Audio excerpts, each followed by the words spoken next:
Oke teman-teman, di video kali ini kita akan melanjutkan pembahasan untuk SKB Guru PPKN. Ini sudah part 16 ya, jadi untuk kalian yang belum menonton part 1 sampai dengan part 15 nanti bisa dicek di description box. Nanti saya simpan link playlistnya di sana beserta dengan kumpulan soal-soal pedagogik guru yang bisa kalian pelajari juga. Oke, kita langsung aja ke soal dan pembahasan untuk persiapan SKB Guru PPKN. Assalamualaikum warahmatullahi wabarakatuh. Welcome to my channel calon guru baru. Sebelum lanjut, jangan lupa subscribe.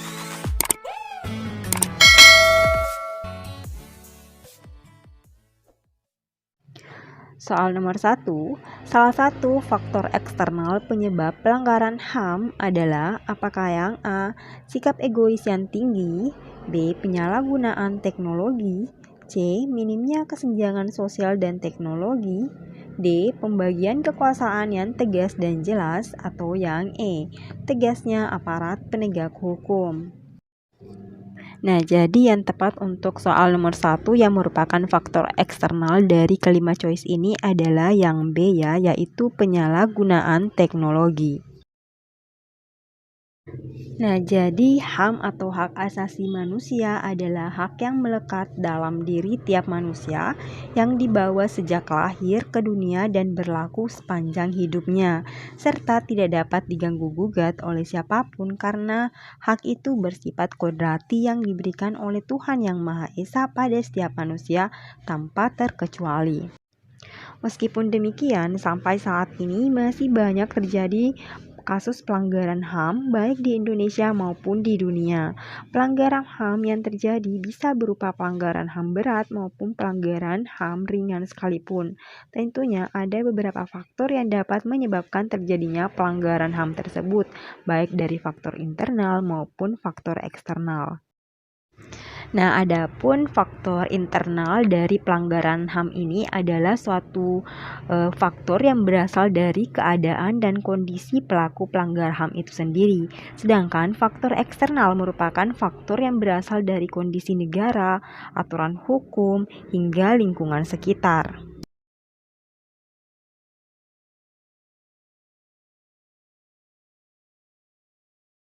Nah, yang pertama adalah faktor internal, di mana penyebab dari faktor internal. Yang pertama, sikap egoisme yang dimiliki oleh pelaku dari pelanggar HAM itu sendiri, yang memiliki potensi menyebabkan terjadinya kasus pelanggaran HAM. Pelaku merasa bahwa kepentingannya adalah yang utama, sehingga dengan egois akan melakukan pelanggaran HAM. Yang kedua adalah tingkat kesadaran HAM yang rendah, di mana banyak orang yang tidak terlalu memperhatikan perlindungan HAM atau hak asasi manusia, bahkan menganggap pelanggaran HAM adalah hal yang biasa asalkan kepentingannya tercapai. Yang ketiga adalah kondisi psikologis dari pelanggar HAM. Faktor internal ini, penyebab pelanggaran HAM ini juga sangat berkaitan dengan kondisi psikologis pelakunya ya. Apakah dia masih memiliki akal sehat atau memiliki trauma atau mungkin dalam kondisi yang tidak stabil. Kondisi-kondisi ini rentan akan mengakibatkan terjadinya pelanggaran HAM. Faktor yang keempat adalah rasa ingin balas dendam. Bertindak kriminal sering diawali dengan rasa ingin balas dendam, tak terkecuali pada kasus pelanggaran HAM. Dendam membuat seseorang rela berbuat tindakan kriminal seperti pembunuhan atau penganiayaan yang termasuk dalam contoh dari kasus pelanggaran HAM. Nah, faktor internal yang terakhir adalah kurangnya rasa empati. Rasa empati yang kurang dari pelanggar HAM jelas akan menjadi faktor penyebab terjadinya pelanggaran HAM. Nilai-nilai HAM sangat berkaitan dengan rasa kemanusiaan. Maka jika seseorang tidak memiliki rasa empati dan kemanusiaan, maka ia akan berpotensi melakukan pelanggaran HAM. Selanjutnya, untuk faktor eksternalnya sendiri penyebab dari pelanggaran HAM ini, yang pertama adanya penyalahgunaan kekuasaan. Adanya penyalahgunaan kekuasaan dari pihak pemerintah atau penguasa ini sangat rentan mengakibatkan terjadinya pelanggaran HAM. Ada banyak contoh dari kasus pelanggaran HAM di negara tertentu yang diakibatkan oleh abuse power dari penguasa itu sendiri. Yang kedua, sistem hukum yang tidak berjalan. Faktor eksternal penyebab pelanggaran HAM juga meliputi sistem hukum yang lemah dan tidak berjalan. Kurang tegasnya penegakan hukum terhadap para pelanggar HAM membuat semakin banyak pelanggaran HAM terjadi karena tidak adanya penanganan yang cepat dan juga tepat. Yang ketiga, struktur politik dan sosial. Terjadinya kesenjangan politik dan sosial yang terjadi pada suatu negara dapat memicu terjadinya pelanggaran HAM. Kondisi ini dapat berbentuk tata kelola pemerintahan yang salah dan terkesan abai dengan segala hal yang terjadi di masyarakat. Selanjutnya, faktor masalah ekonomi merupakan sumber dari segala sumber penyebab terjadinya tindak kriminal, tak terkecuali pada pelanggaran HAM. Kesenjangan ekonomi yang tinggi membuat pelaku terpaksa melakukan pelanggaran HAM seperti perampokan, perampasan, dan juga pencurian. Faktor eksternal yang kelima adalah sosialisasi HAM yang kurang. Sosialisasi akan pentingnya penegakan dan perlindungan hak asasi manusia sangat penting untuk dilakukan. Kurangnya pemahaman akan HAM membuat semakin banyak terjadi kasus pelanggaran HAM, baik yang ringan hingga yang berat sekalipun. Nah, dan yang terakhir yang merupakan jawaban yang ada di choice yaitu penyalahgunaan teknologi. Teknologi tidak hanya memberikan dampak positif saja tetapi akan menimbulkan dampak negatif juga jika disalahgunakan. Integrasi besar-besaran menggunakan komputerisasi sekarang melahirkan munculnya jenis kejahatan baru seperti tindakan pembobolan elektronik dan sabotase. Selanjutnya soal nomor 2, berikut yang bukan merupakan faktor internal penyebab pelanggaran HAM adalah A. Mementingkan kepentingan diri sendiri, B. Sikap egois yang tinggi, C. Kurangnya sikap toleran, D. Rendahnya kesadaran HAM, atau yang E. Hukum tegasnya aparat penegak hukum. Nah, jadi dari penjelasan yang ada di soal nomor 1 ini kita sudah bisa menganalisa bahwa untuk yang A, mementingkan kepentingan diri sendiri adalah merupakan faktor internal karena berasal dari diri sendiri.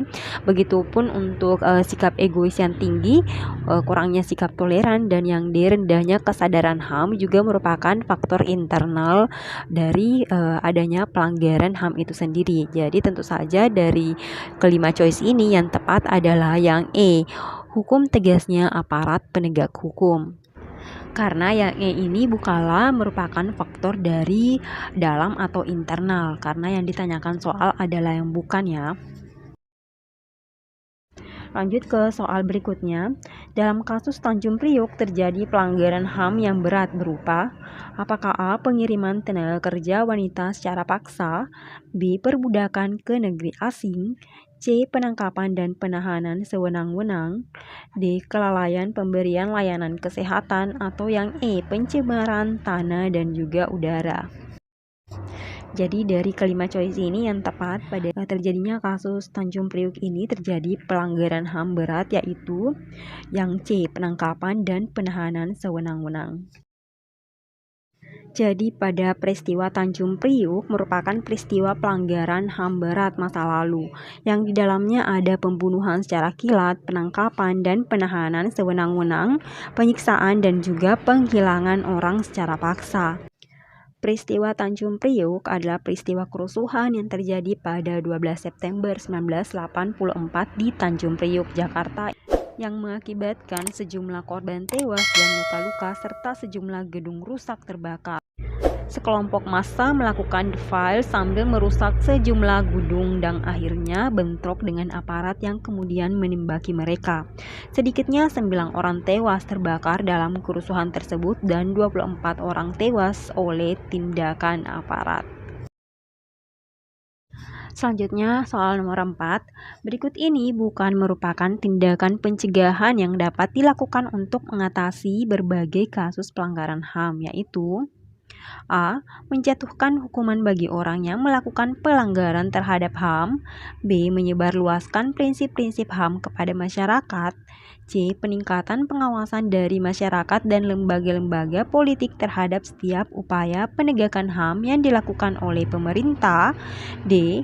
Peningkatan kualitas pelayanan publik untuk mencegah terjadinya berbagai bentuk pelanggaran HAM oleh pemerintah. Atau E. Penegakan supremasi hukum dan demokrasi. Nah, jadi di sini yang ditanyakan adalah yang bukan merupakan tindakan pencegahan ya. Jadi yang tepat adalah yang A.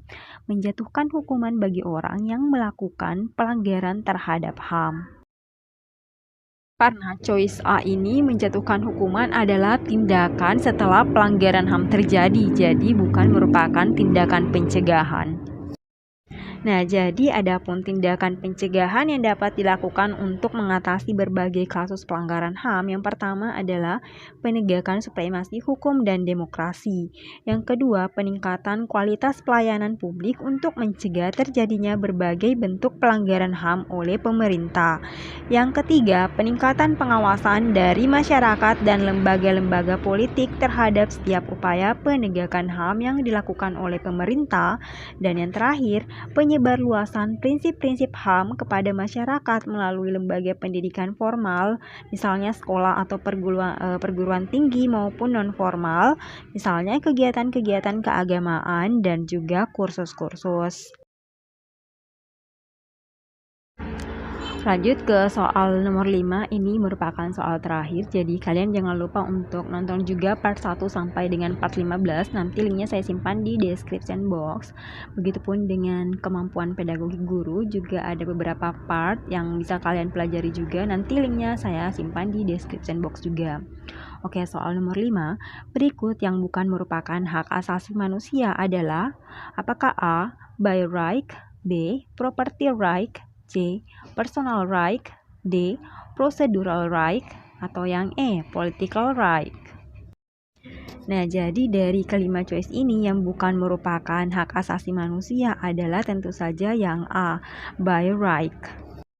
Adapun jenis-jenis hak asasi manusia, yang pertama adalah hak asasi personal atau pribadi atau personal right, merupakan hak asasi yang berhubungan dengan kehidupan pribadi manusia. Contohnya saja hak kebebasan untuk bergerak, bepergian, dan berpindah-pindah tempat, hak kebebasan mengeluarkan atau menyatakan pendapat, hak kebebasan memilih aktif dalam organisasi ataupun perkumpulan, serta hak kebebasan untuk memilih, memeluk, menjalankan agama dan kepercayaan yang diyakini oleh masing-masing. Yang kedua, hak asasi politik atau political right. Hak asasi yang berhubungan dengan kehidupan politik. Contoh dari hak asasi ini adalah yang pertama, hak untuk memilih dan dipilih dalam suatu pemilihan. Kedua, hak ikut serta dalam kegiatan pemerintahan. Ketiga, hak membuat dan mendirikan partai politik serta organisasi politik lainnya. Dan hak untuk membuat dan mengajukan suatu usulan petisi. Selanjutnya, yang ketiga, hak asasi hukum atau legal equality right adalah hak kesamaan kedudukan dalam hukum dan pemerintahan, yaitu hak yang berkaitan dengan kehidupan hukum dan pemerintahan. Contoh dari hak asasi hukum ini yang pertama adalah hak mendapatkan perlakuan yang sama dalam hukum dan pemerintahan, hak untuk menjadi pegawai negeri sipil atau PNS, dan hak mendapatkan layanan dan perlindungan hukum. Yang selanjutnya, keempat, hak asasi ekonomi atau property right adalah hak yang berhubungan dengan kegiatan perekonomian. Contohnya, hak kebebasan melakukan kegiatan jual beli, hak kebebasan mengadakan perjanjian kontrak, hak kebebasan menyelenggarakan sewa menyewa dan utang piutang, hak kebebasan untuk memiliki sesuatu, serta hak memiliki serta mendapatkan pekerjaan yang layak. Selanjutnya, yang kelima adalah hak asasi peradilan atau procedural right. Adalah hak untuk diperlakukan sama dalam tata cara pengadilan, misalnya hak mendapatkan pembelaan hukum di pengadilan, serta hak persamaan atas perlakuan penggeledahan, penangkapan, penahanan, serta penyelidikan di muka hukum. Nah, hak yang terakhir adalah hak asasi sosial budaya atau social culture right. Hak yang berhubungan dengan kehidupan bermasyarakat. Contohnya, hak menentukan, memilih, dan mendapatkan pendidikan, hak mendapatkan pengajaran, serta hak untuk mengembangkan budaya yang sesuai dengan bakat dan juga minat. Nah, jadi bisa disimpulkan bahwa memang by right itu bukanlah merupakan salah satu dari hak asasi manusia. Oke, sekian video untuk hari ini. Thank you for watching. Jangan lupa subscribe, like, comment, and share. Assalamualaikum warahmatullahi wabarakatuh.